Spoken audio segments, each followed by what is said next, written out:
Cure. Ein gutes Vierteljahrhundert hat die englische Kultband bereits auf dem Buckel. Doch von Müdigkeitserscheinungen kann keine Rede sein. Konzerte und Festivals gehören immer noch zu ihren absoluten Highlights. Aber was haben die Vorzeigen Wave-Gruftis am Ministry of Rock verloren? Because it's called Monsters of Rock, I think. I just wanted to see us on a poster that said Monsters of Rock.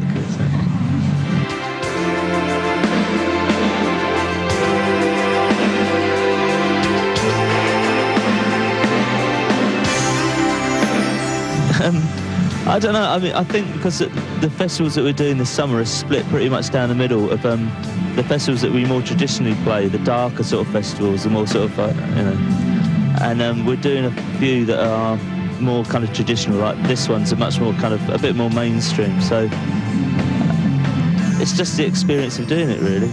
There might be some people in the crowd, obviously there'll be a lot of people in the crowd who've never seen The Cure before, and I'm hoping that just one of them will go away and like us. Davor muss der Frontmann Robert Smith keine Angst haben. Trotzdem zerbricht er sich aber immer wieder der tubierte Kopf, wenn es ihre Konzerte geht. Doing concerts on a show day, for me, everything revolves around the time we're on stage. Nothing else matters. This doesn't matter. None of it matters. It's like if we're good on stage, I've enjoyed the day. If we're bad on stage, I hate everything about the day. Und etwas, was der Cure-Sänger auch nicht wirklich mag, sind Interviews geben. Generally, I don't really enjoy interviews. Only because it's, I don't know, it just makes me really self-conscious even after all this time. I don't really very often enjoy seeing other people being interviewed, and I feel myself being as boring as they are. So it's, you know, I think the only time interviews work for me is when I spend a few hours with someone, and it's actually more like a conversation than an interview. The sort of backs and forwards stuff.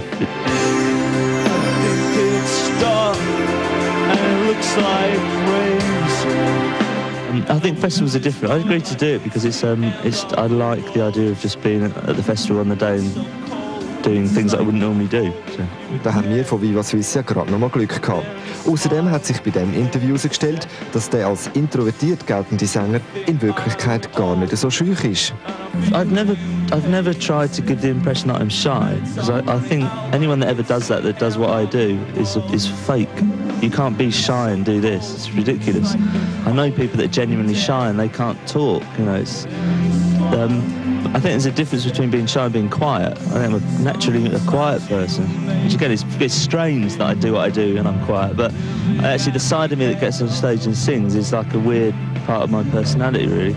Und genau das lieben die Fans so am Robert Smith. Bis heute ist er das Idol von Millionen und bis heute teilen sich Hardcore-Fans wie ihres Vorbild. It is weird, yeah. But it's I suppose because of the fact that it's gone on for so long, it's actually become like a strange version of normality for me.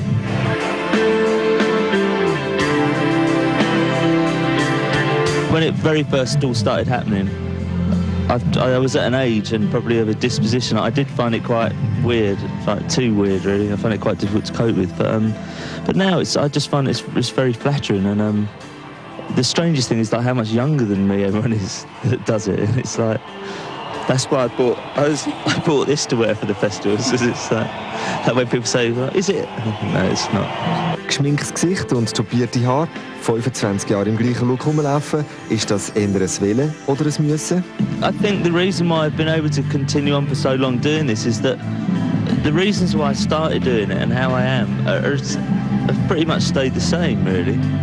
I still kind of act the same and talk the same, do the same things and look pretty much the same when I'm at home. It's just an extension of like what I'm like. It would be impossible for me to pretend to be me for this long. I'd be insane, you know, it's like... Wer noch mehr über die gespaltene Persönlichkeit wissen will oder warum aus dem Robert Smith fast ein professioneller Fußballspieler geworden wäre, der bleibt dran, denn in wenigen Minuten geht es gerade weiter mit The Cure.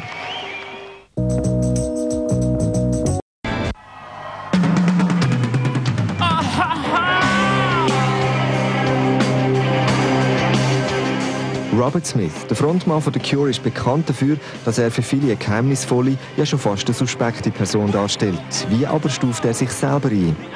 I'm reading a book at the moment called The View from Nowhere by a philosopher called Nagel, and it's actually about, that's the question it poses, is how do you ever know who you really are, what constitutes the you that you believe you are.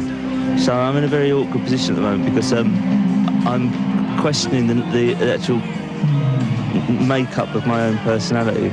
So this is a very long-winded way of saying I'm not really sure. I find it, I'm in a situation where I do two very distinct things and they're both at odds with each other. Because I am, like I said, I'm actually quite quiet at home. I live quite a reasonably normal life, apart from the fact that I don't work. And yet what I do, what I really enjoy doing creatively, is something that draws a huge amount of attention to myself. So there's a kind of a strange paradox, I suppose, at the heart of who I think I am. So I don't know really, but I'm not ever really that worried. It used to bother me a lot more, but I'm thinking of I probably haven't got enough time left to find out. So I just get on with enjoying the parts that I enjoy. You know. Und man kann es kaum glauben, aber der Röbi hat früher sogar einmal Profifußballer werden. I was lucky to, I was pretty good at football and I really enjoyed it. I like the team spirit and, I mean, what The Cure do is in a funny way, it is there are similarities actually, because it's a team kind of thing, although people usually just think of me and I do the interviews and everything. It's always very much there's a number of us all trying to do the same thing, so it's that sense of community. I really liked playing football because I liked the way that I could express myself non-verbally, and music was another way of me doing that. So this is really cool. Tja, und wer jetzt denkt, dass für den verkappten Shoot-Profi eine Welt zusammengebrochen ist, wo Brasilien an der vergangenen WM England geschlagen hat, der irrt gründlich. I love football more than I love England. So I wanted Brazil to win. Well, because Brazil are the best football team. So. Fußball für den Robert Smith wird das wohl immer ein Thema bleiben. I do with my some of my younger nephews, the ones that are about this high, that I could still beat, but I'm getting too old, I'm afraid. Hören wir etwa ein bisschen Angst vor dem Älterwerden raus? When I became 30, I had a complete breakdown. I really hated becoming 30, but becoming 40 was actually. I think once I got to 30, I was already old. So I never thought I'd get to 30. So getting to 40 was just another age, really. I mean, I also, you know,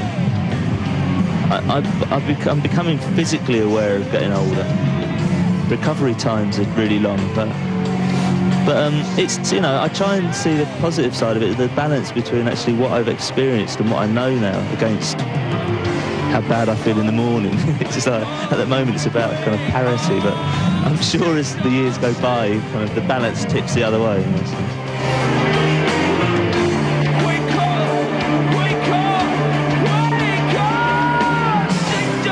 My trick to stay fit. I'm not fit. I don't. I'm lucky that I've got a natural stamina, because otherwise I really have no idea how I'm able to. We did our first one 2 nights ago in Athens, and it was about 90 degrees of heat when we went on stage. We played for 2.5 hours, and at the end I felt absolutely shattered. But really, it's just adrenaline. Actually, I really forget that I'm doing it. You know, it's not like I dance on stage. You know, what I do is sing. It's not that hard, anyways. Im letzten Teil vom heutigen Open-Air-Special erfahren ihr, warum sich The Cure vor kurzem fast getrennt hätten oder warum auch schon mal ein Helikopter mitten in ihrer Bühnenshow gelandet ist. Mehr dazu nach ein paar Clips.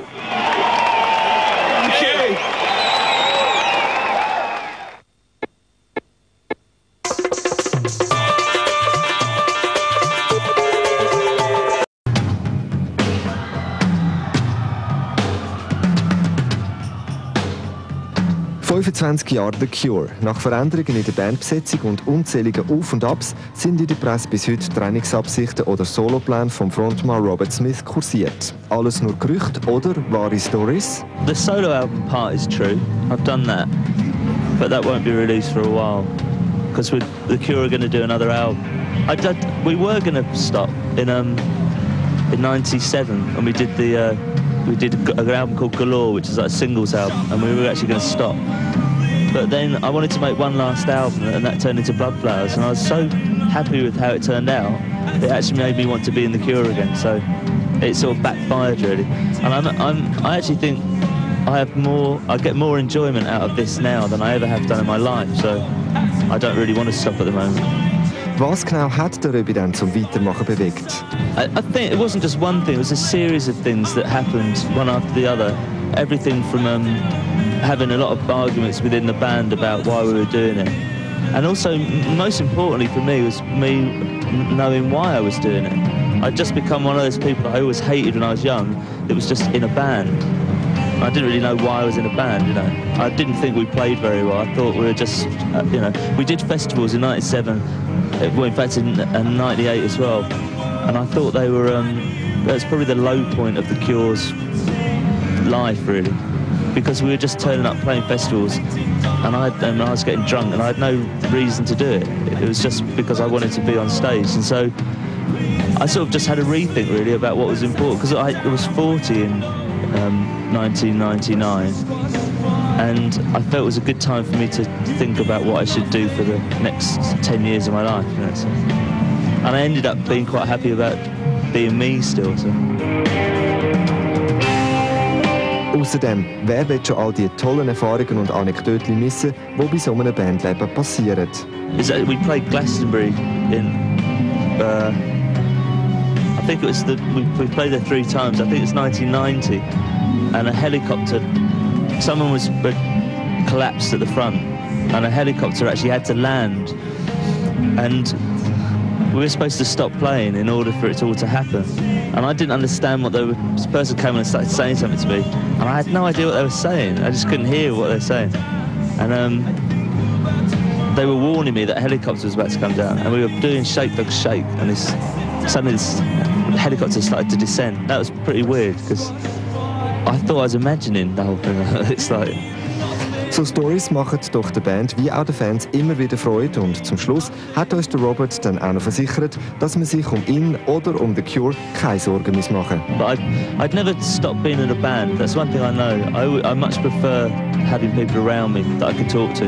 It always goes back to that. Being a solo artist has no attraction for me at all, because I'd be on my own. It'd be really miserable, you know. Like now, I'd have to go back to the caravan and sit on my own, you know. Whereas I can go back and have a drink with my friends. So.